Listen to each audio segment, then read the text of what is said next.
협착을 풀어주는 시술이나 수술을 하면 일시적으로는 신경 압박이 해소되니까 좀 편안해지겠죠. 그런데 시간이 지나서 노화된 디스크가 다시 납작해지면 넓혀놨던 신경관이 또 좁아지게 되고 통증이 재발하는 것입니다. 이 악순환을 끊으려면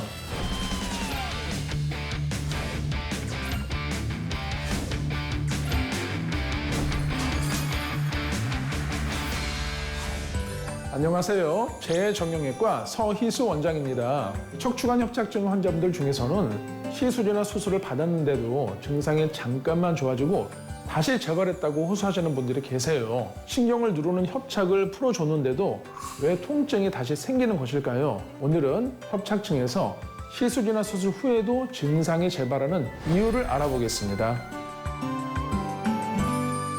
먼저 협착증 치료에 사용되는 시술로는 대부분의 척추병원에서 시행하는 신경 성형술이 있고요. 그 외 풍선 확장술이나 추간공 확장술도 자주 사용되는 시술입니다. 수술 중에서는 척추 내시경을 이용한 황색인대 제거술이나 감압술을 들 수 있는데요. 이러한 협착증 치료들에는 공통점이 있습니다. 바로 좁아진 신경관의 협착을 풀어주는 것을 목표로 한다는 점이에요. 그런데 말이 좀 이상하지만 협착증의 근본 해결을 위해서는 협착만 풀어줘서는 안 됩니다. 왜 그런지는 협착증이 발생하는 원인을 이해하시면 쉬운데요.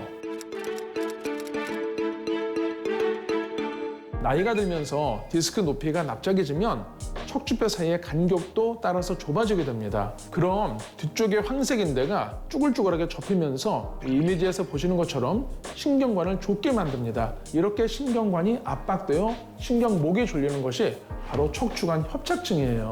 즉, 척추관 협착증의 발생 원인은 디스크의 높이가 낮아지는 것이고요. 신경이 눌리는 협착은 디스크 높이가 낮아지는 데 따른 결과물인 것입니다. 그런데 시중에서 사용되는 대부분의 협착증 치료는 좁아진 신경관을 넓혀주는 것에만 초점을 맞추고 있어요. 협착을 풀어주는 시술이나 수술을 하면 일시적으로는 신경 압박이 해소되니까 좀 편안해지겠죠. 그런데 시간이 지나서 노화된 디스크가 다시 납작해지면 넓혀놨던 신경관이 또 좁아지게 되고 통증이 재발하는 것입니다. 이 악순환을 끊으려면 어떻게 해야 할까요?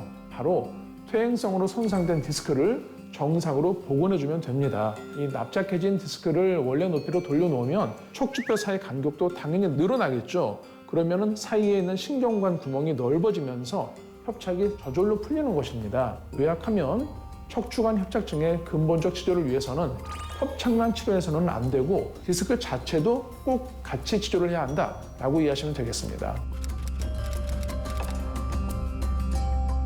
그렇다면 퇴행성으로 납작해진 디스크 어떻게 하면 원래대로 복원할 수 있을까요? 나이가 들면 디스크의 바깥쪽에 틈이 생기면서 내용물이 흘러나와요. 그래서 결국에는 공갈빵처럼 디스크 속이 텅 비게 되고 납작해집니다. 디스크 복원술은 디스크 외벽의 틈에 콜라겐을 주입을 해서 디스크 속 내용물이 흘러나오지 않도록 붙여주는 시술입니다. 시술 후에 허리를 뒤로 살짝 젖히는 양반 자세를 지속하면 디스크가 덜 눌려지기 때문에 높이가 서서히 회복되면서 신경관 구멍도 넓어지는 것입니다. 이후에도 디스크 높이가 회복되지 않는다. 이때는 디스크 속에 히알루론산을 주입을 해서 직접적으로 디스크를 팽창시키기도 해요. 타이어가 펑크 나면 찢어진 부분도 땜질하고 그래도 안 되면 이 공기를 불어넣잖아요.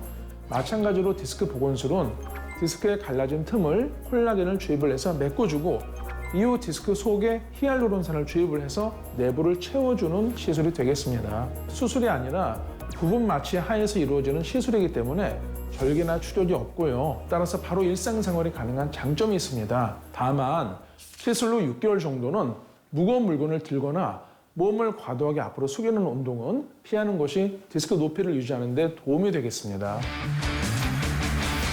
오늘은 척추관 협착증을 근본적으로 치료하기 위해서는 협착뿐만 아니라 디스크 자체도 치료해야 한다는 점을 말씀드렸는데요. 요약하면 협착증이 심한 정도에 따라서 협착만 풀어주는 시술로도 충분한 경우가 있고요. 경우에 따라서는 디스크 복원술까지 필요한 경우도 있겠습니다.